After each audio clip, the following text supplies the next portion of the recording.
यही तो दिक्कत है, आधी अधूरी जानकारी हासिल करते हैं और एक नैरेटिव करने लगते हैं। एफआईआर की कॉपी अब मुझे नहीं मालूम था कि आप एफआईआर पे बात करना चाहती हो। एफआईआर की कॉपी भी लेके आया होता मैं। रुक जाइए, एक सेकंड रुक जाइए। सवाल तो सुन लीजिए ना, इतना इंपेशेंट क्यों हो जाते हैं आप लोग? मुझे सिर्फ इतना बताइए, मैं आपकी बात पर यकीन करूं या मैं बंगाल सरकार की रिपोर्ट पर यकीन करूं जिसमें बांग्लादेश का जिक्र नहीं है, जिसमें लोकल पीपल्स लिखा हुआ है, जिसमें लोगों के नाम है, जिसमें लिखा हुआ है कि हिंदू मोहल्लों में क्या हुआ, जिसमें लिखा हुआ है कि पुलिस की पिस्टल कैसे छीनी गई, जिसमें लिखा हुआ है कि कैसे नारेबाजी करके पुलिस को भी निशाना बनाया गया? बताइए किस पर यकीन करूं? प्राची जी आप तो सरकार की रिपोर्ट पे ही भरोसा कीजिए। हम भी सरकार की रिपोर्ट पे भरोसा करेंगे और उम्मीद करेंगे कि आगे जो भी रिपोर्ट आएगी आप उस पे भरोसा करेंगे, हम भी उस पे भरोसा करेंगे। क्या इससे पहले प्रोपेगेंडा चलाया जा रहा था बांग्लादेश का नाम लेकर, बिना किसी रिपोर्ट के, बिना किसी जांच के?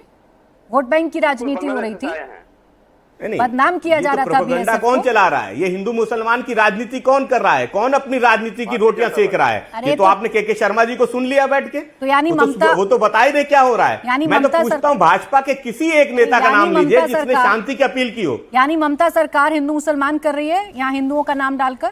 फिर आ रही हो के शर्मा जी?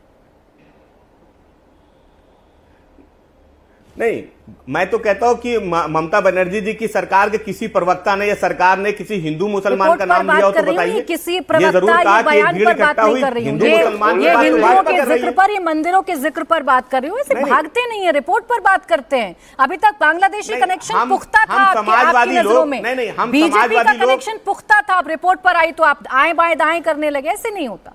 या तो तब झूठ बोल रहे थे या आज झूठ बोल रहे हैं। अब के शर्मा जी दीजिए जवाब। जो कहा हसन साहब ने।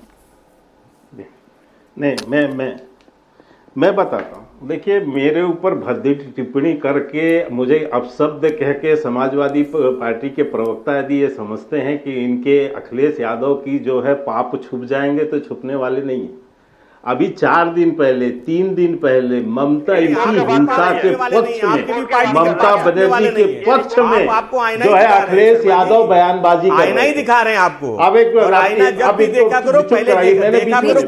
सर मुझे बीच में अरे चुप रहो यार, चलो किनारे हटो, तुम्हारे जैसे बहुत आए तुम्हारे जैसे आईना दिखाने वाले। हमारे नेता का नाम अखिलेश यादव लगातार ममता बनर्जी के हिंसा का समर्थन करते रहे। वहां पर मुझे आपकी आवाज कम करो। अरे बस पता है भाई, मुझे पता है तुम बदतमीज हो, इसलिए बदतमीजी करोगे, मुझे पता है। यहाँ नहीं बचा पाओगे किसी के लिए आप शब्दों का इस्तेमाल मुझे भी पता है आप बदतमीज हो, लेकिन हम समाजवादी, मुझे पता है आप बदतमीज। दोनों की ऑडियो कम कर दीजिए, दोनों की ऑडियो कम कर दीजिए। अपने लिए, एक दूसरे के लिए ऐसे शब्दों का इस्तेमाल ना करें, डिबेट की मर्यादा रखें। आपको लाखों करोड़ों लोग देखते हैं, कम से कम उनका तो लिहाज कर लीजिए। बोलिए के शर्मा जी। फिर आ रही हूँ मैं रिजवान जी।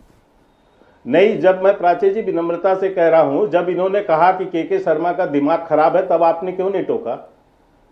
आपने क्यों नहीं रोका इनको कि आप एक व्यक्ति पर पर्सनल टिप्पणी कर रहे हैं? मैंने कहा कान का इलाज करा लीजिए, मैंने दिमाग खराब का इस्तेमाल नहीं किया शर्मा जी। मैंने कहा कान का इलाज आप इस व्यक्ति को सीट दीजिए। मैं इसलिए कह रहा हूं, मैं प्राची जी, अब मैं बीच में मेरे मत टुकवाइए, मुझे अब बोलने दीजिए।